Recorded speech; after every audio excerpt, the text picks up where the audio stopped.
Welcome back to the channel. This will be the transfer tips for Game Week 6, and Erling Haaland has been transferred in by so many managers already. Over 400,000 FPL managers have bought the Norwegian robot up front, and the triple captaincy will be very popular. The same goes for the wildcard, and they'll all be discussed in my team selection. I'll also make a wildcard squad to help you maybe plan certain things and identify the best players in every single position, and also spot those fixture swings that are coming up very soon. Man City have one in Game Week 6, and Arsenal have one in the coming weeks as well. Semenyo, Senesi, Donnarumma and Reinders complete the top 5, and I'll show you the most transferred out players at the end of this podcast. But in the meantime, there'll be 11 players that'll be highlighted to buy, hold, sell and skip with a 1-week punt in the process, who could also be a good long-term purchase as well. Like this video, subscribe to my channel, and also hit the notification bell so you're always up to date with my content, both FPL and UCL Fantasy.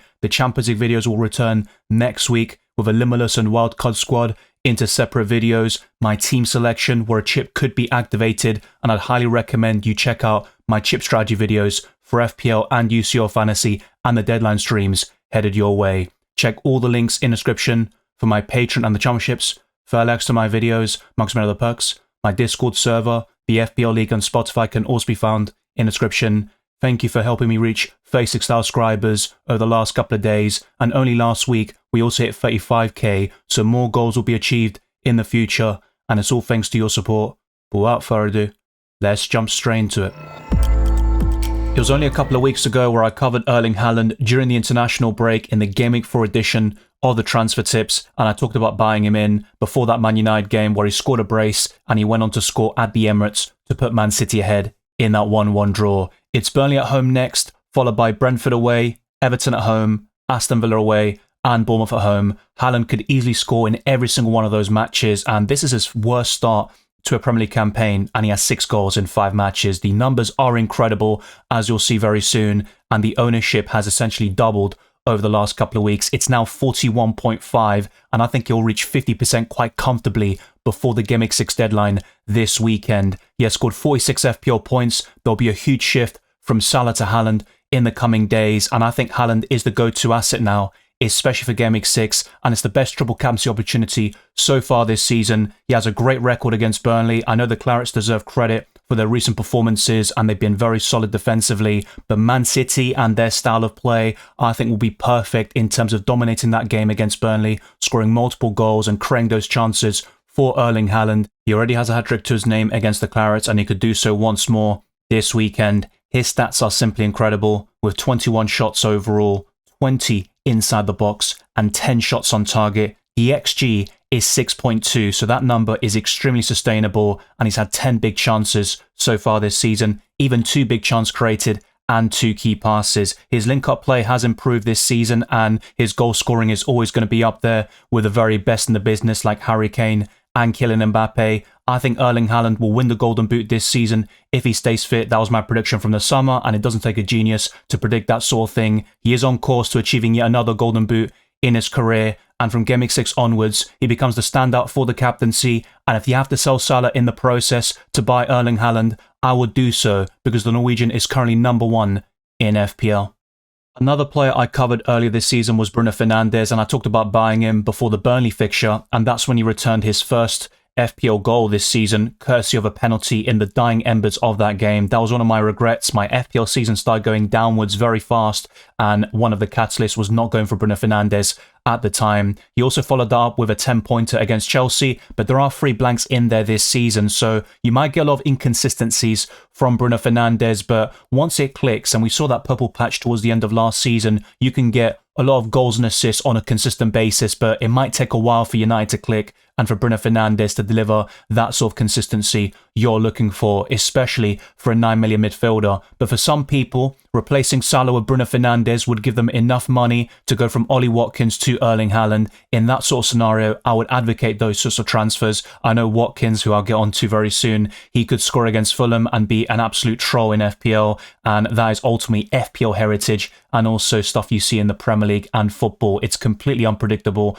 but Bruno Fernandes is going to be one of the best midfielders in FPL. And before that game against Chelsea, if you see my wildcard video for Game Week 5, Bruno Fernandes was highlighted as one of the best midfielders in FPL. So I think he's a good option with 2 goals this season, 15 key passes and 26 FPL points. But some other underlying stats might be slightly concerning. Only 1 big chance created and 3 big chances. And he did rely, of course, on that penalty against Burnley. And he did miss one against Fulham as well. But the fact he's on penalties is always a massive boost. And I do prefer him over Brian Mbeumo, who is my second favourite United asset. The rest I wouldn't touch with a barge pole at this moment in time, but things could certainly change for Man United in the future. 12 shots overall for Bruno Fernandes, 4 on target and 5 inside the box. The XG is 2.61, but that is massively inflated by the penalties. The expected assists is only 0.98, but I think he'll get a couple of assists in the coming weeks because he is creating a lot of chances overall. It's just the quality of them might not be to the best level, and I think United need to improve in terms of a fixed front three, and once that happens, Bruno Fernandes will get even more returns, and whenever he scores or assists, he has a great chance of getting bonus points. The fixtures are decent. Liverpool away, of course, in Gameweek 8 doesn't look great, but Bruno Fernandes got a return there last season, and in all the other fixtures like Brighton at home, he has a great record against the Seagulls. Bruno Fernandes could be an underrated captaincy option and be a solid choice in the midfield. On Saturday, I did 2 streams, the deadline, of course, in the morning and also a reaction stream at night. And a lot of people asked me, should I sell Salah to Cole Palmer or Bukayo Saka, for example? And I don't think that's worth it unless you're buying Erling Haaland. So some people are considering selling Salah anyway, just to go to a different midfielder and maybe invest in other positions. But I think the only reason why you would sell this quality of player is to go to Erling Haaland, who right now is on another level, and he also has better fixtures, particularly in Gameweek 6. But Salah has destroyed the likes of Crystal Palace in the past. I know there's a different Eagles team, and Salah has struggled more against them recently. Then it's Chelsea away, Man United at home, Brentford away, and Aston Villa at home. But Salah could still be captain in 1 or 2 of the next 5 fixtures, but I think he pales in comparison to Erling Haaland, which is why I certainly kind of advocate for that sort of switch up. But don't sell Salah otherwise. He is still in the top 3 assets in the game. He just isn't worth 14.5 million at this moment in time. And after a promising start in the Merseyside derby with the assist inside the first 10 minutes, he failed to capitalise and deliver that massive return, which a lot of captainers like myself needed to do well in Game Week 5. He has 2 goals and 2 assists in the Premier League this season. The XGI is quite low, especially for Salah standards, at 1.91. So that combines the XG and the XA together. And the FPL points is 30. So this is definitely a step down from what he did last season. And the ownership is dropping to 52%. He's only had 7 shots this season. All of them were in the box and 4 on target. The XG itself is only 1.22. And 1 big chance for Salah is absolutely insane. 3 big chance created and 6 key passes, which is slightly better. His best performance came in the Champions League against Atletico Madrid, and that's where he showed what he could do, and that also gave some people hope that he could do something similar against Everton in the early kickoff. It didn't happen, but he's only blanked once this season in the Premier League, so we're not selling someone who's completely out of form and absolutely terrible. His performances might not be up to scratch, but he's still getting decent goal contributions, and he'll be one of the highest scorers, both in terms of goals and assists, up until the end of the season. So keep Salah in most scenarios, but if you need that cash cow to go to Erling Haaland, then unfortunately I would sell Salah in those circumstances. It might surprise you to hear that Jean-Philippe Mateta only has 6 more points than Ollie Watkins so far this season. His goal against Aston Villa, for example, he was booked in that game and only got 5 points. And against West Ham, he scored a crucial goal in that 2-1 victory, but it's only a 7-pointer there. So the bonus points haven't been that great, and it's only 2 goals this season for the Frenchman, but I still like him long term, and he is fixture proof. He scored against Liverpool in the summer during that Community Shield final, which Crystal Palace won on penalties, and then facing Everton away, Bournemouth at home, Arsenal away and Brentford at home. Mateta has scored against these teams in the past. He got a big return against Arsenal off the bench last season in a double game week, and he got 2 goals, of course, in this Premier League season, 0 assists. The XG is 2.67, so he has underperformed a little bit, you could say. He does have decent numbers in general when it comes to goal scoring. 16 FPL points is quite poor, but his price did go up before the Game Week 5 deadline to 7.6 million. I was very confident about him scoring against West Ham once again. That was his 5th goal in his career against the Hammers. His ownership is also quite low at 11.5%. He could be an underrated option on the wild card or as your 3rd forward to complement a Joao Pedro, maybe Victor Gyökeres, and of course the standout would be Erling Haaland. and he could definitely give you enough money to then have the likes of Saka in the midfield, or go for something a little bit different, maybe Foden and Bruno Fernandes simultaneously in that sort of structure. But Mateta's stats in general aren't particularly great. 4 big chances is okay, but 0 big chance created, 0 key passes. The XA is very low at 0.34, but the XG, of course, like I said, is decent. 10 shots overall and 7 shots on target and 7 inside the box. I think Mateta will do fairly well even in these difficult fixtures coming up. He is not a priority sell, and long term, I'd rather go for Jean-Philippe Mateta than Chris Wood and certainly Ollie Watkins. That goes without saying. And Crystal Palace will create more chances once Ismaila Sarr returns from injury, and that could be in Game Week 6 against Liverpool. If not, we'll see that return in the coming weeks, and Mateta will only be a better FPL asset with Ismaila Sarr returning. After a decent start in FPL with returns in the first 3 game weeks, Pedro Porro has kind of died down in the last couple of match days, and it's Wolves at home next, and that's arguably the worst team in the Premier League at this moment in time, followed by Leeds away. But there is a bit of a fixture swing, which you could argue happens in Game Week 8 if Aston Villa can get their act together, but definitely from Game Week 10, that's when Spurs have a decline in the quality of their fixtures, and you would expect them to drop more points, keep fewer clean sheets, and for Pedro Porro to be worth selling. And you could certainly go for a Gvardiol in the next couple of weeks. Virgil van Dijk and Gabriel would be my favourite premium defenders, and you've also got other Arsenal options to choose from, not to mention the likes of Munoz and maybe Lacroix if you want to find cheaper alternatives, especially in the case of the Frenchman. But Porro has no goals and no assists so far this season. Even the underlying stats aren't great, except for the key passes, which is 9. That's very high for a defender. 22 FPL points pales in comparison to Mickey van der Ven, for example. He costs 0.9 million less, and I think that's the go-to Tottenham defender at this moment in time. But Porro does cost 5.6 million. His ownership is still around 24.6%. Only 1 shot inside the box, no shots on target, and 4 overall. The XG is 0.11. The XA is decent, I think, for a defender, considering it's only 5 game weeks worth of data with 0.74, but no big chances and only 1 big chance created. I don't think Pedro Porro is really offering that constant threat we saw a couple of years ago, and that's when he mixed it with the bonus points and was a really good FPL asset, and by far the best that Tottenham had to offer. But right now, I think with Pedro Porro, he's worth keeping, especially for the next 2 game weeks, but he's arguably a sell going into Game Week 8. And once we get to the Chelsea fixture, and Spurs typically struggle against the Blues, I'd be looking to sell Pedro Porro by that stage.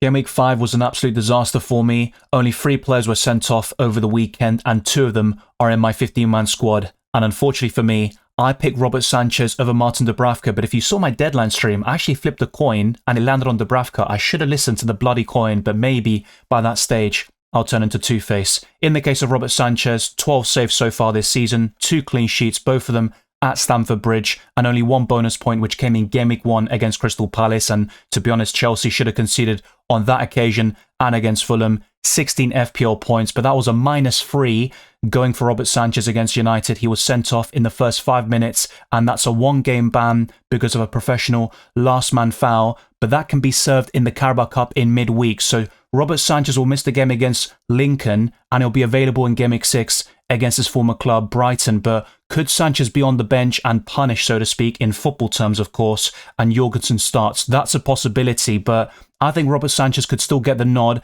and Enzo Maresca certainly has his favourites, and Sanchez is one of them. So I don't think Sanchez is a priority sell. For those with him and Dubravka, I could definitely understand the temptation to just go for a long-term goalkeeper like David Raya or Donnarumma. Those are my 2 recommendations, who I'll discuss in my best wildcard team video. But apart from that, I think Robert Sanchez is a hold, and you want to focus your transfers in the outfield positions, and you could still get save points from Martin Dubravka, even if Burnley are destroyed by Man City by 3 goals or more. I think Sanchez can still offer a few clean sheets over the coming weeks. It all depends if he's dropped and Jorgensen becomes the number 1. We saw that quote during midweek, I think before the Bayern Munich game, about Jorgensen starting games in the Champions League, Premier League and all competitions, which definitely gave a few Sanchez owners some nerves. But I still think he's the number 1 goalkeeper for Chelsea. It has been a rough week for the Blues, losing 2-1 against Man United, obviously that 3-1 defeat against Bayern Munich, and drawing 2-2 against Brentford.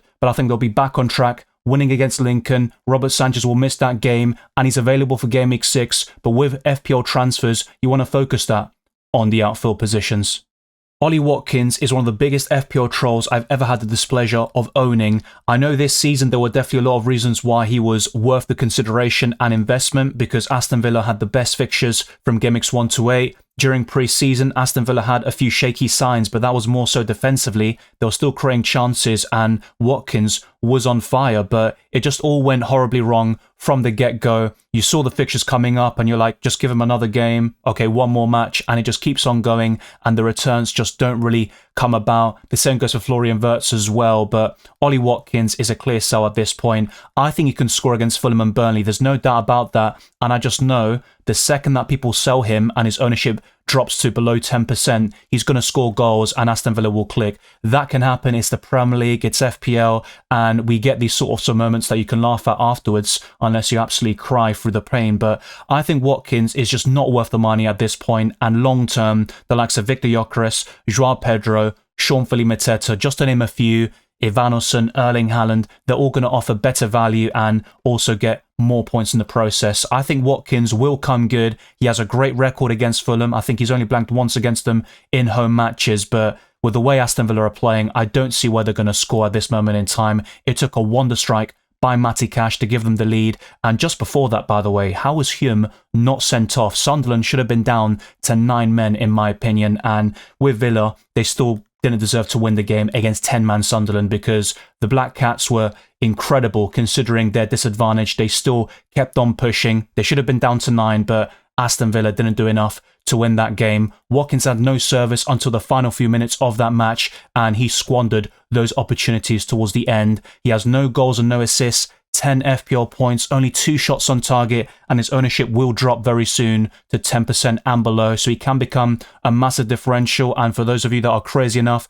to kind of enjoy pain or just go for Watkins, then go for it. I don't know what it is about him, but over the years, I've got a bad experience with him. If I captain him, maybe he'll get 1 goal, but then he'll be absolutely overshadowed by somebody else, and more often than not, he will actually blank as my captain, which happened, of course, in Game Week 2 this season. If I'm facing someone in head-to-head, then Watkins gets a jammy hat-trick of assists, and then that's enough to beat me. So I don't know what it is about Ollie Watkins. He might hate me subconsciously or something. To be fair, I don't think he even knows I exist, and that's absolutely fair enough. But unfortunately for me, I know that he exists, and he just constantly causes me pain in FPL. But I promise that isn't the main reason why he's a sell, although I have to say, going into Game Week 6, he is not going to be in my team any longer. So for those that have him, enjoy the points against Fulham. He is still not worth it in the long term. 8 shots inside the box, 8 shots overall. The XG is 1.13. The expected assist, though, is very low at 0.17. Only 2 big chances. One of them came against Sunderland towards the very end of the game, and 4 key passes. No big chance created. With Ollie Watkins, the stats are poor. Aston Villa aren't creating enough. There is something horribly wrong with Unai Emery's team at the moment, and even some Villa fans will probably call for a change if this continues. So they need to get things going ASAP. Against Fulham and Burnley, Watkins can score, but in the long term, he is quite a clear sell in FPL. I'm well aware that it's early days, but you could definitely argue that Florian Wirtz is one of the flops of the season so far, both in FPL and in terms of transfers. He cost £150 million there or thereabouts. With add-ons, it could be more. There's always this debate, but ultimately he costs over 100 million. It's a big fee, and Liverpool, to their credit, are winning games without playing at their very best, and Isak hasn't even fully integrated into the team yet. Wirtz is playing nowhere near his level, and they're still getting maximum points, so things bode well for the Premier League champions. They're the favourites to retain their title, and their fixtures coming up, whilst they're not great on paper, and I believe they're bottom in the FDR up until Game Week 11, I still think they'll win the vast majority of those matches, and Florian Wirtz will come good eventually, but in FPL, he's another one who's a very clear sell in my opinion. If you have him and Gakpo, for example, I'd be more keen on keeping the Dutchman, who can be subbed off early, as we have seen in the last 2 matches against Atletico Madrid and Everton, but at least you've seen something with Gakpo. He's got that quality, Premier League proven, and drifting in from the left, he can score goals, and he's a very decent finisher, very efficient, of course, and I think Gakpo is very strong in home matches. But with Florian Wirtz, the fact he was benched in the early kickoff is a very worrying sign. No goals and no assists, 10 FPL points, just like Ollie Watkins, my absolute favourite FPL asset of all time. 0 big chance created for the German, and Wirtz was someone I owned in UCL Fantasy last season, and he was incredible for Bayer Leverkusen with some massive returns in the Champions League, but he hasn't been able to translate that into the Premier League so far this season. All the stats are quite poor, except for the key passes, with 9 overall, so there are some promising signs from that perspective, but the bulk of his XGI, the expected goal involvements, came in Game Week 1 against Bournemouth, and ever since that, it has been poor performance after poor performance. You could argue he was decent against Arsenal, but the standards are quite low at this moment in time. 7 shots overall for Florian Wirtz, 2 shots on target, 4 inside the box. The XG is only 0.52, and there are no big chances and no big chance created. So I think Florian Wirtz is a clear sell. With the other Liverpool attackers like Ekitike, Salah and Gakpo, I'd keep them in most scenarios. Of course, with Salah, I discussed that earlier. If you sell him to go to Erling Haaland, I think that's the right call. But I think Liverpool will score plenty of goals, create chances. But Wirtz isn't that quality FPL asset at this moment in time.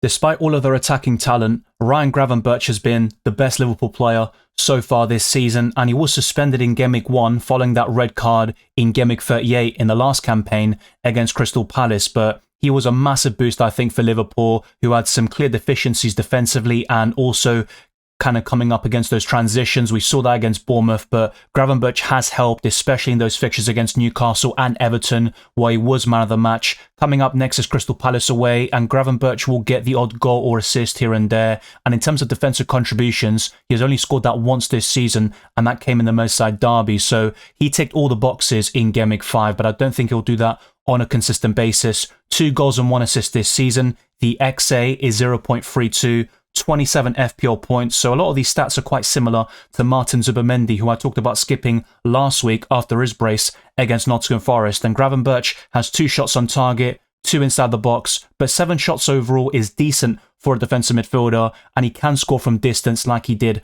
against Newcastle. The XG is only 0.29, so don't expect too many goals this season. 0 big chances, 1 big chance created, and 6 key passes. And I'm well aware that football isn't just about stats and it's not played on paper, but Gravenberch won't give you those consistent returns like Moises Caicedo at 5.6 million. He's the go-to asset at that price and below, and for a little bit more, you can buy the likes of Ndai, who will get way more goal contributions than Gravenberch, and he can also score defensive contributions as he has done in the last 2 game weeks. So I think the Dutchman is a skip. If you want a Liverpool player, I think Cody Gakpo is still my favourite midfielder, besides the obvious Mohamed Salah, and apart from that, Virgil van Dijk is the standout Liverpool player in Fantasy Premier League.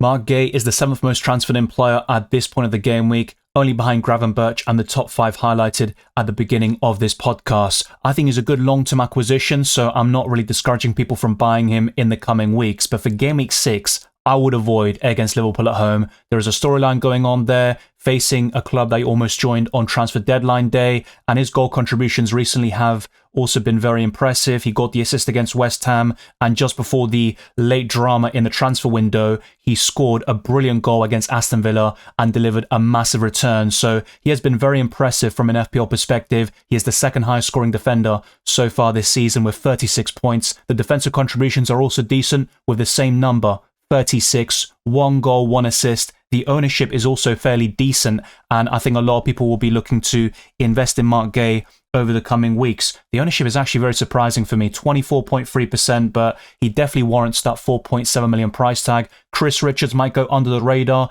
He'll score defensive contribution points more often than Mark Gay. You've also got Lacroix at 5.1 million, Daniel Munoz, Tyrick Mitchell scored a brilliant volley against West Ham. So you can't go wrong with any Crystal Palace defender, and I think they're good long-term acquisitions and fairly fixture-proof. But against Liverpool, I think Crystal Palace will concede, and Mark Gay could score defensive contribution points, but you're probably looking at a 2 or 3 pointer in Game Week 6. So my advice with Mark Gay is to buy him in the coming weeks, but not at this stage of the season. I think he'll blank against the Premier League champions. But Mark Gay has 4 shots overall, 1 on target, 4 shots inside the box. The XG is 0.39, 1 big chance, 2 key passes. The other stats aren't really worth mentioning because they're so low, but he is a centre-back and he's doing very well so far this season, and he's one of the best actually in the Premier League, especially in that position. He can play as a left centre-back and also in various formations, in a back three, and also in that sort of defensive line of 4. But with Crystal Palace, he's always going to play in the same sort of role. Crystal Palace have such a fixed starting 11. It's the only one I've essentially gotten right in every single predicted lineup. And Mark Gay is the captain, a true professional. He is still delivering for the Eagles, and whilst he'll leave at the end of the season, probably on a free transfer, I think Crystal Palace fans will have nothing but respect for him, and in FPL terms, he'll be one of the best defenders at this price point.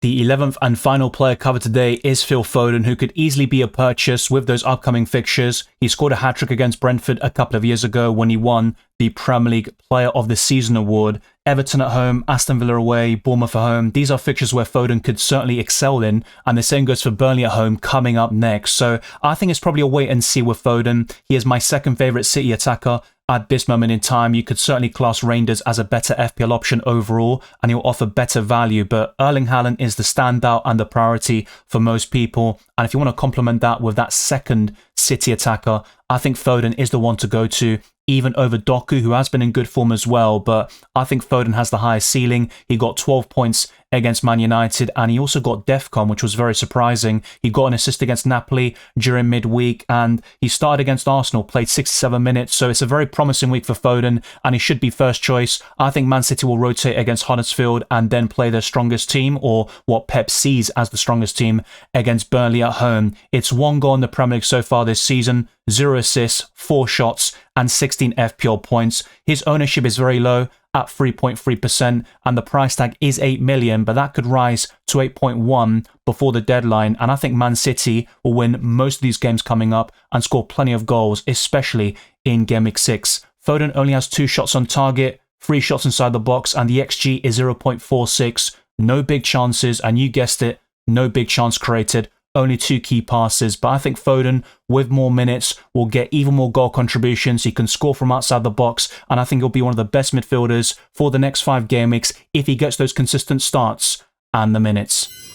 The most transferred out players going into Game Week 6 includes Robert Sanchez, but remember, he's available. The 1-game suspension will be served in the Carabao Cup, as covered earlier in this video, and also during my reaction stream. Florian Wirtz, Salah, Watkins, and Chris Wood make up the top 5. I've got several of those players. In fact, 4 of them are in my FPL team, so I'll discuss my transfer plans in the team selection, with a -4 hit being a real possibility. I could triple captain Erling Haaland, or even activate the wild card and go very early, because I was always looking at Game Week 8 as a possibility, and that'll also be discussed in my wildcard squad, which is coming up very soon. And if you want to see a predicted lineups podcast and a best free hit team video, then let me know down in the comment section below. And be sure to like this video, subscribe to my channel, and also hit the notification bell so you're always up to date with my content, both FPL and UCL Fantasy. The Champions League videos will return next week, so stay tuned for that. The same goes for the deadline streams. There's one next Saturday for Fantasy Premier League. I'll likely do a reaction stream as well. And for UCL Fantasy, that is always hectic. A chip could be activated, and there are still many levels to go to in that fantasy format as well. Let's get this video to over 100 likes, and let's keep on pushing towards new goals like 37 for our subscribers. Follow me on X, Instagram, and Blue Sky, Dylan RCM, and check all the links in the description for my Patreon and the championships, fair access to my videos, priority apply to comments, amongst many other perks. My Discord server, the FPL League, and Spotify can also be found in the description. I'll see you on Saturday for the next deadline stream, but in the meantime, keep your eyes peeled for the best wildcard squad and my team selection.